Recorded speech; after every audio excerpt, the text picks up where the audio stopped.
आज की इस वीडियो में मैं आपको बता रहा हूँ, ये आप जो कंसाइज डिक्शनरी देख रहे हैं इंग्लिश टू हिंदी, ये डिक्शनरी बहुत ही इम्पोर्टेंट डिक्शनरी है। इसमें बहुत अच्छे वर्ड्स, बहुत इम्पोर्टेंट वर्ड्स हैं इंग्लिश टू हिंदी, जिसे मैं आज स्टार्ट कर रहा हूँ। ये मैंने जब मैं 8th क्लास में था तब मैंने ख़रीदी थी। वैसे तो मैं CBSE बोर्ड से हूँ, लेकिन कुछ वर्ड्स ऐसे होते हैं जो ज़रूरत पड़ती है, और ये वर्ड्स मैंने कुछ सिलेक्ट किए हैं जो यूपी बोर्ड वालों के लिए, ख़ास करके लिए बहुत ज़्यादा ही इम्पोर्टेंट रहेंगे आगे आने वाले टाइम में। जो भी मतलब अभी बच्चे हैं 6th 7th 8th क्लास जिसमें भी हैं, वो अब जब आगे जाएंगे, आगे क्लास में जैसे बढ़ेंगे या फिर ग्रेजुएशन में, तो उनके लिए हमेशा ये ज़रूरत पड़ते रहेंगे। आज मैं स्टार्ट कर रहा हूँ A alphabet series. A series start कर रहा हूँ। जो मैंने सिलेक्टेड वर्ड्स हैं कुछ, वो मैं आपके लिए बता रहा हूँ। तो ये शुरू करते हैं। ये है पहला हमारा एबिलिटी। एबिलिटी का मतलब होता है the state of being able. ठीक है, the state of being able या फिर मेंटल पावर टू एक्ट।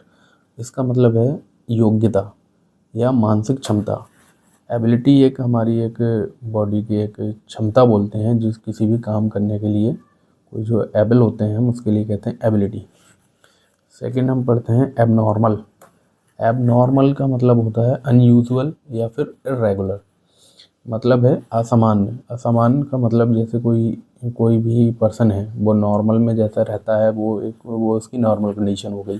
अब अगर उसमें नॉर्मल में कोई भी चेंजेस आते हैं तो उसको हम बोलते हैं एबनॉर्मल कंडीशन या एबनॉर्मल। वही होता है एबनॉर्मल, मतलब अनयूजुअल या फिर इर्रेगुलर, मतलब असामान्य। अब तीसरा वर्ड है हमारा एबॉलिश। एबॉलिश का मतलब होता है टू पुट एन एंड, मतलब एंड तक पहुंचाना या समाप्त कर देना। To put an end, abolish. Fourth है अबाउट। अबाउट, कुछ लोग अबाउट का मतलब बताते हैं कि अबाउट का मतलब होता है किसी के बारे में, अबाउट बारे में। लेकिन अबाउट का मतलब ये भी होता है, अबाउट का मतलब हम अप्रॉक्सीमेटली भी बोलते हैं। अप्रॉक्स या किसी का एक लगभग अमाउंट या कुछ हम बताते हैं, लगभग बताते हैं, तो उसका अप्रॉक्सीमेटली भी बोलते हैं। अप्रॉक्सीमेटली या फिर नियर अबाउट या नियर टू, या मतलब आसपास। हिंदी में इससे आसपास बोलेंगे अबाउट को। पांचवा वर्ड है हमारा एब्रेजन। इसका मतलब होता है act of rubbing of. Act of rubbing of मतलब खरोंच, किसी भी जो रगड़ने से जो होता है, जो मतलब जो बोलते हैं हम, रगड़ने की जो प्रोसेस होती है या एक फ्रिक्शन बोल सकते हैं, उसकी को हम बोलते हैं खरोंच लगना, एब्रेजन।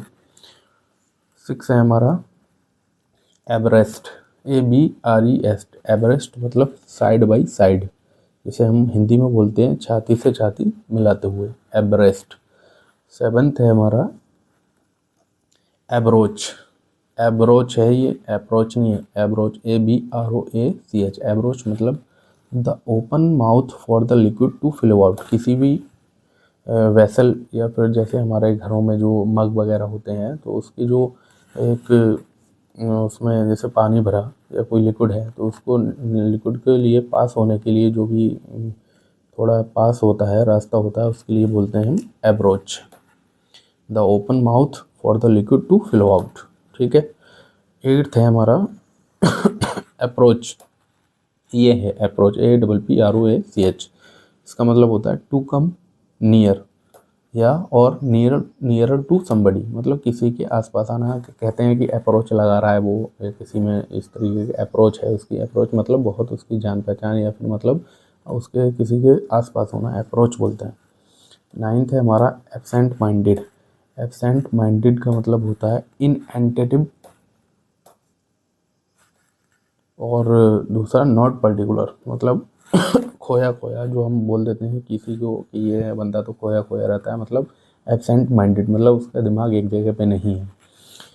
लास्ट है हमारा 10 एब्सोल्यूट। एब्सोल्यूट का मतलब है परफेक्ट या फिर कंप्लीट, हिंदी में संपूर्ण या सर्व संपन्न। ये थे आज के हमारे 10 वर्ड्स जो इंग्लिश टू हिंदी हैं।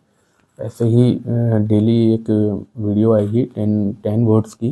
अभी हम अल्फ़ाबेट सीरीज़ स्टार्ट किया है, फिर B, फिर C, ऐसे ही Z तक जाना है। आप मेरे चैनल को सब्सक्राइब कीजिए। Thank you.